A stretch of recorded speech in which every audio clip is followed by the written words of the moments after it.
The sun hung low in the sky, casting long shadows over the quiet street.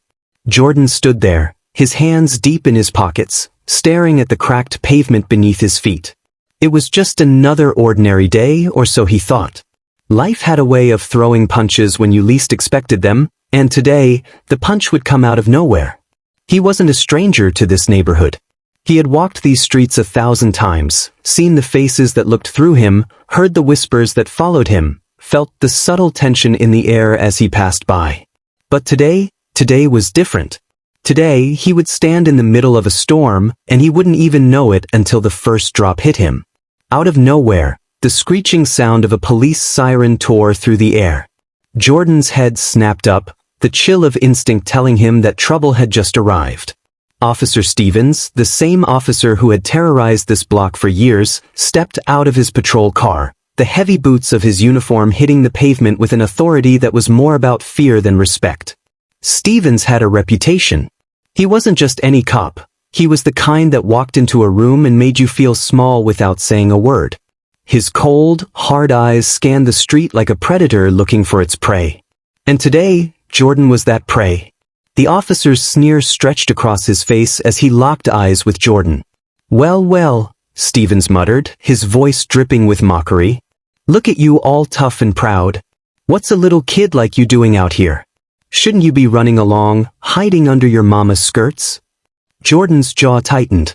The words hit him like daggers, sharp and relentless. He didn't respond, he didn't need to. But the fire inside him, the heat of everything he had endured on these streets, began to stir. Stevens took a step forward, invading Jordan's personal space. The officer's presence was suffocating, and the crowd around them seemed to shrink, folding inward in a collective unease. Some bystanders glanced away, too afraid to make eye contact. Others, those too used to this sight, just stood there, pretending not to notice. And then, without warning, Stevens did what he had come here to do. He yanked a bottle of water from his belt and splashed it across Jordan's face. The cold water stung, running down Jordan's neck, soaking into his clothes. It wasn't the water that hurt the most. It was the humiliation. The officer's laughter, cruel and sharp, echoed through the street, bouncing off the buildings, drowning out the voices of anyone who might have dared to speak out. "You think you're somebody? You think you matter?"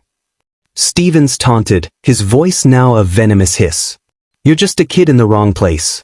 You'll never be more than that." The crowd held its breath, the weight of the moment hanging heavy in the air. Jordan stood there, drenched and silent, but inside, a storm raged. His heart pounded in his chest, the heat of rage rising in him like a tidal wave. His pride, his dignity, everything he had fought for, was being crushed in front of him.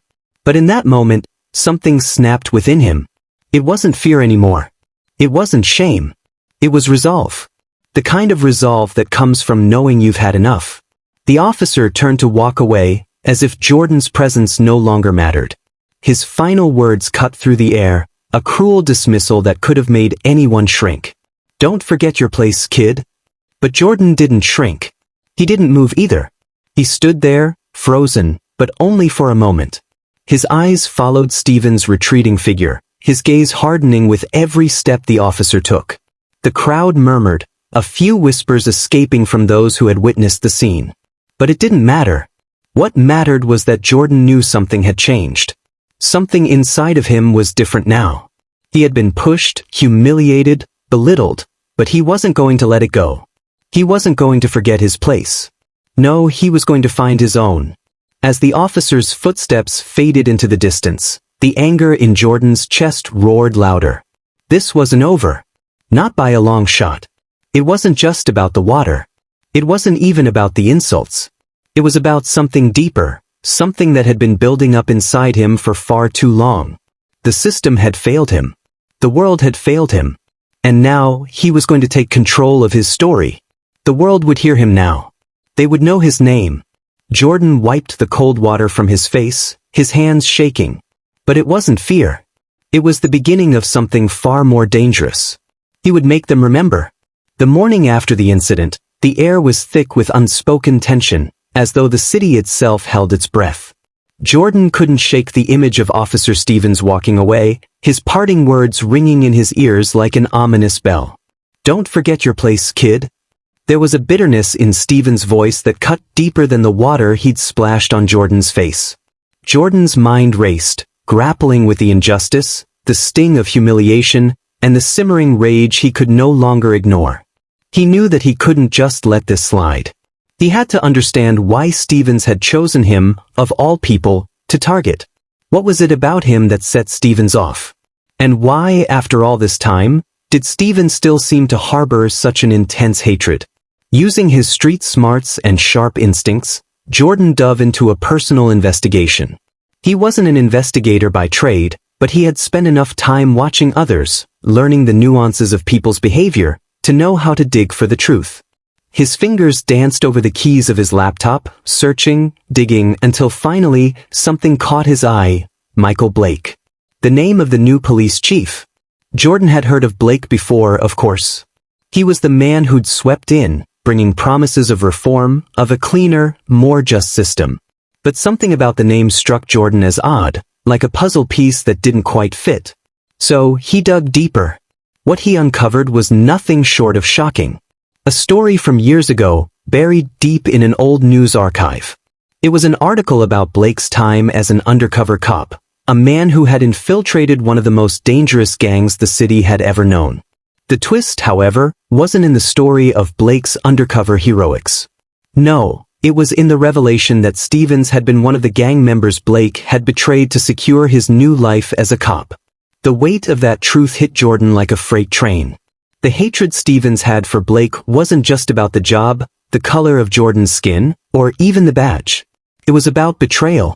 Stevens had been part of a criminal empire, one that Blake had torn apart when he walked away from that life, choosing the badge over loyalty. The resentment, the venom, it ran deep, so deep it had festered for years, turning into something far more dangerous than Jordan had ever imagined. As Jordan sat back in his chair, trying to piece the new information together, the room suddenly felt too small. The walls seemed to close in around him. The anonymous tip he had received from the night before echoed in his mind: "Blake knows you're looking into him. He's not who you think he is. Be careful." He stopped, dead in his tracks. His shoulders sagged, his face contorted in a grimace of regret, something Jordan had never expected to see. The man who had tormented him, mocked him, and built a career off of destroying lives, was crumbling in front of him. Stevens let out a shaky breath. I've been a fool," he muttered, his voice barely above a whisper. He turned to Blake, then to Jordan, his eyes filled with a mixture of guilt and shame. "You have no idea. I never wanted to be this man. I never wanted to hate, not like this." Jordan's heart skipped a beat. Was this a trick? Was this just another manipulation, another way for Stevens to make himself the victim? But there was something in his eyes, something raw.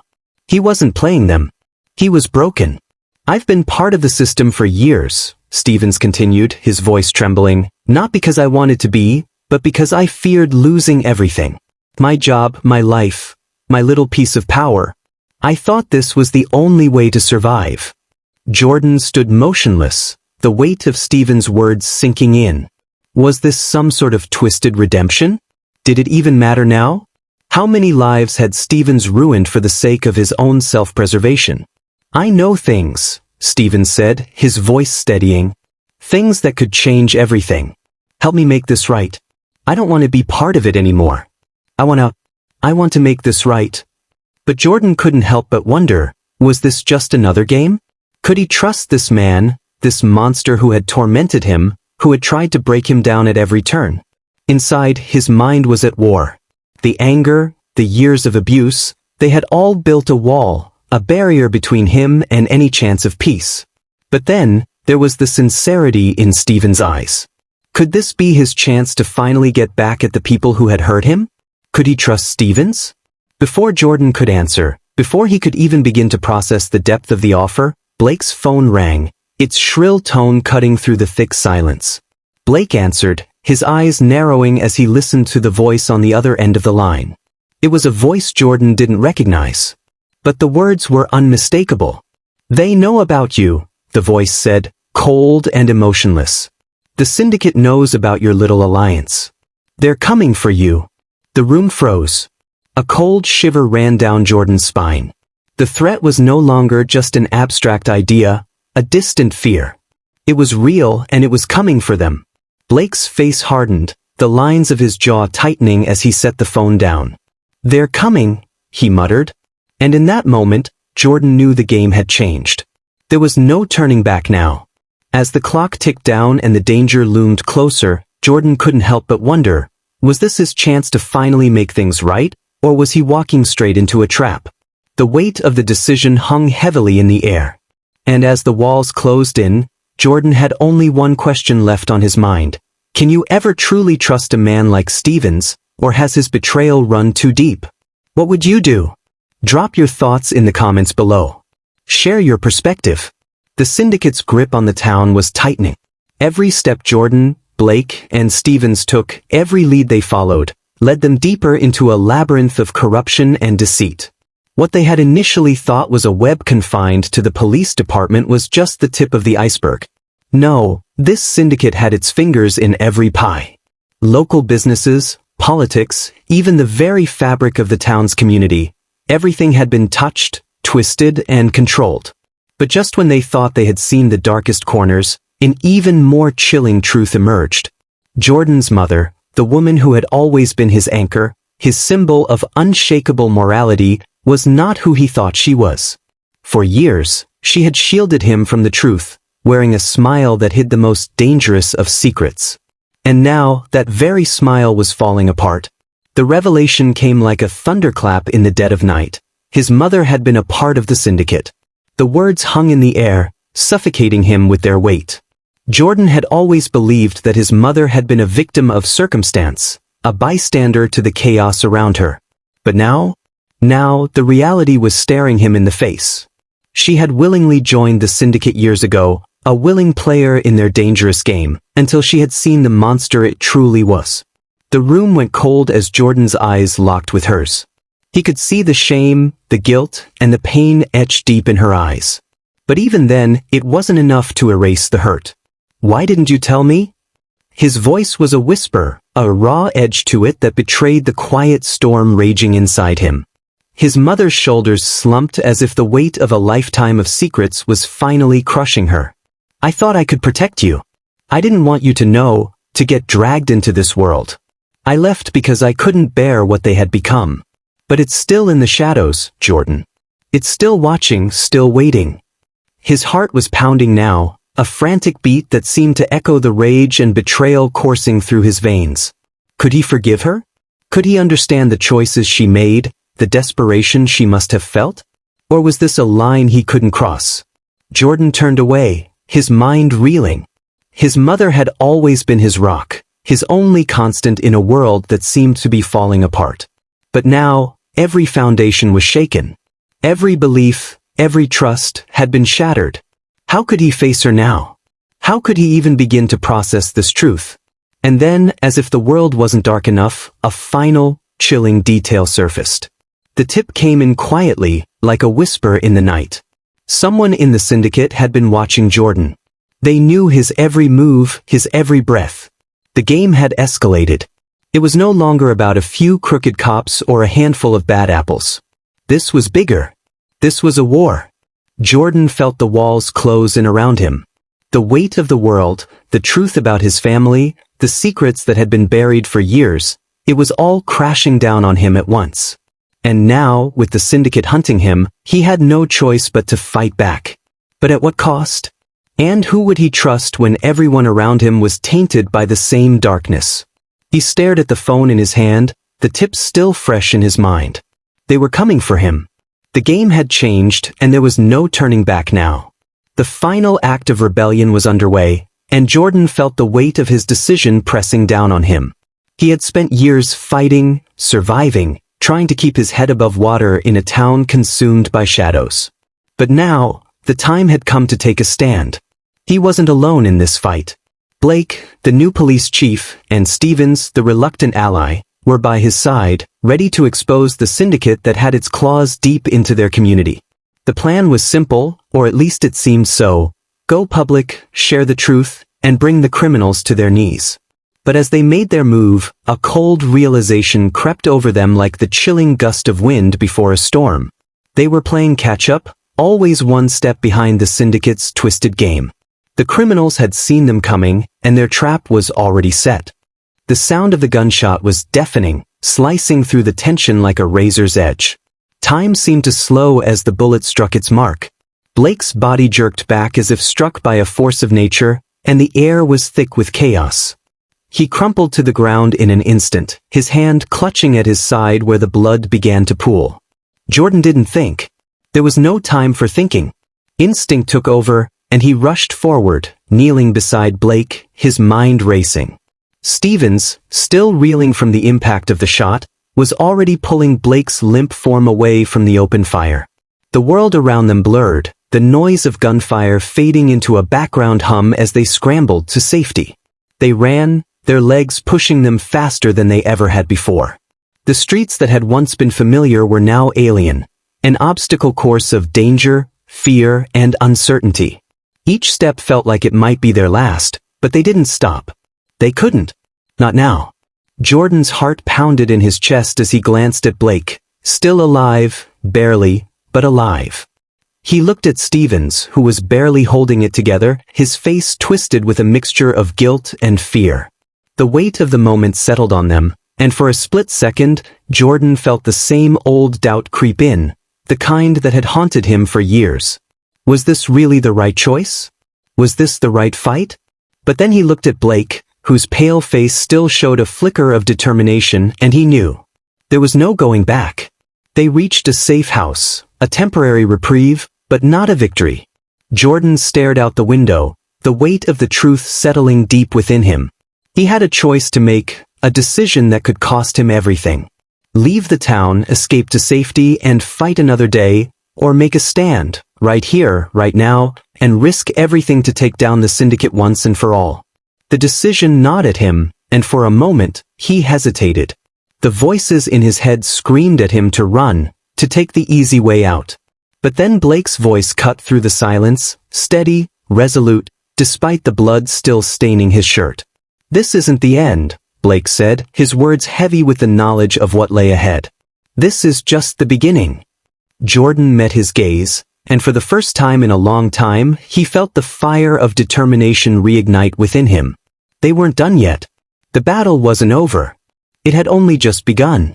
The town's future was still in their hands, and they would fight until the very last breath. The syndicate had underestimated them, and now, they were about to learn just how far Jordan and his allies were willing to go. The road ahead was uncertain, but one thing was clear, there was no turning back. The final showdown had only just begun. The final confrontation had been violent, unforgiving, and unrelenting. The syndicate's grip on the town, the corruption that ran through every corner like poison, was finally exposed. The people, once meek and silenced by fear, now rose in defiance. Their eyes burned with the fury of years spent under the shadow of the criminals who controlled their lives. Blake, battered and broken, stood before them, a man stripped of his power but not his resolve. In this raw, vulnerable moment, his voice shook with a new purpose. "I didn't just fight for the badge," he whispered. "I fought for you, for this town. It's yours now." And with that, he stepped down, not as a coward, but as a man who had finally seen the truth. Jordan stood there beside him, the weight of the moment almost too much to bear. He was no longer just a cop, no longer just a man with a past full of rage. He was something more. A new leader, forged in fire, tempered by the chaos. As Blake's last words echoed in his ears, Jordan turned to face the crowd, his heart swelling with pride. "This town belongs to all of us," he said, his voice now firm, a promise. "We rebuild it together." The decision had been made. The system, the one that had failed the people time and again, was now in his hands. Jordan was to be the new chief. But it wasn't just about law enforcement, it was about breaking the chains, giving the people the power they deserved. It was about a future that didn't look like the past, a future that wasn't painted with lies and blood. As Blake was escorted away, leaving behind the badge that had once meant so much, there was a quiet sense of change, but also an undercurrent of uncertainty. People cheered for Stevens, the man who had turned his back on his dark past, but not everyone was convinced. Some whispered, wondering if redemption was enough, or if the ghosts of his past would follow him forever. But that was a conversation for another time. Jordan stood alone outside the police station, looking out over the town. The streetlights flickered as the night crept in, but the town itself felt different. There was a pulse, a heartbeat, a sense of something new. He took a deep breath, feeling the weight of what was ahead. Rebuilding wasn't easy. It would take time, sacrifice, and a lot of hard work, but for the first time in his life, Jordan was hopeful. He wasn't running anymore. He wasn't hiding behind the shadows of those who had come before him. He was standing in the light, ready to shape a future that didn't look like anything that had come before it. "We start again," he muttered to himself, his voice soft but resolute. "And this time it's different." Just as the words left his lips, a flicker of movement caught his eye. In the distance, hidden in the dark alleyway of a backstreet, a shadowy figure stood, watching. Waiting. The person's features were obscured, but their presence was undeniable. The camera zoomed out, the eerie silence of the moment settling in. And then the question lingered in the air, unanswered, haunting. Who's really in control? The battle may have been won, but the war was far from over. If you enjoyed this story, if it kept you on the edge of your seat, don't forget to like, subscribe, and share it with your friends. You don't want to miss what happens next. The journey isn't over, and there's so much more to come. Stay tuned, and join us as we uncover the truth in ways you won't expect.